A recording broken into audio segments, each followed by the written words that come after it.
Our meditation portion for the day is Matthew chapter 26, verse 14 to 30. This part of the chapter takes us through three events. It starts with Judas Iscariot going to the chief priest after he makes up his mind to betray Jesus. For an amount of 30 silver coins, he agrees to show Jesus to them. The second event is of Jesus speaking to the disciples about a house of a person unknown to them, which will be used to celebrate the Passover meal. The third event is the time of supper that Jesus had with all his 12 disciples and the exchange of dialogues between Jesus and them while they were seated around the table. They then walk to the Mount of Olives. When I read this portion, I could not stop wondering about Judas Iscariot. What sort of a personality he must have been. From what I read here, I understand Judas had an eye for worldly wealth and pleasures. Jesus, on the other hand, was showing absolutely no interest over anything Judas desired. It must have put him off, but continued his journey with Jesus anyway.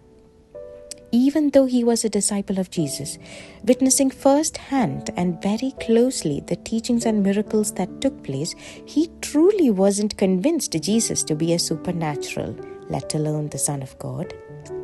What was Judas thinking? I can only conclude that he gave very little attention, had very little interest to what Jesus was doing and achieving. He had no true realization of who Jesus was. He must have given it a lot of thought on whether he should betray Jesus or not. But then he made a choice. He decided he's going to. Now that he got his 30 silver coins, there was no turning back. He had to get the work done. It was his choice. During the time when Jesus subtly pointed out one of the disciples will betray him, Judas had the audacity to ask whether it was him. What was he thinking? I don't think Judas truly believed Jesus understood. Judas played along with the other disciples who asked the same question. Is it me? We know how it all ended. He betrayed Jesus, regretted later, tried to undo his action. When he realized it's too late, he again made a choice to end his life. We could ask the question, why didn't Jesus correct him? Why did Jesus let him go through all this? He knew all along this was going to happen. Why then did he not stop? I find it hard to find a definite, satisfactory answer. But I know one thing. Our Creator created us all with free will. We are all free to make a choice. And for the choices we make, I'm afraid we should also be ready to face the consequences. As I kept thinking, I made a comparison between Judas and Peter. Peter made a denial of knowing Jesus 3 times.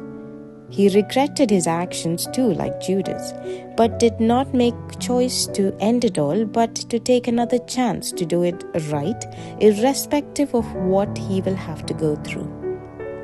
Judas had fear after he betrayed. He could not get past his fear. He did not give himself a second chance. Instead, he ended it all. While Peter feared before he denied Jesus. However, overcame fear through his confession and acceptance, ready to start all over. Both the disciples were a part of the Last Supper, just as we all become a part of the Holy Communion every week. Which one of them are you? Are you Judas or Peter? Do you trust Jesus? Are you skeptical about his teachings? Are you receiving his body and blood only to betray him later in the evening? Or have you repented for your actions to start fresh again? Or are you living your life playing both Judas and Peter? How long, my friends?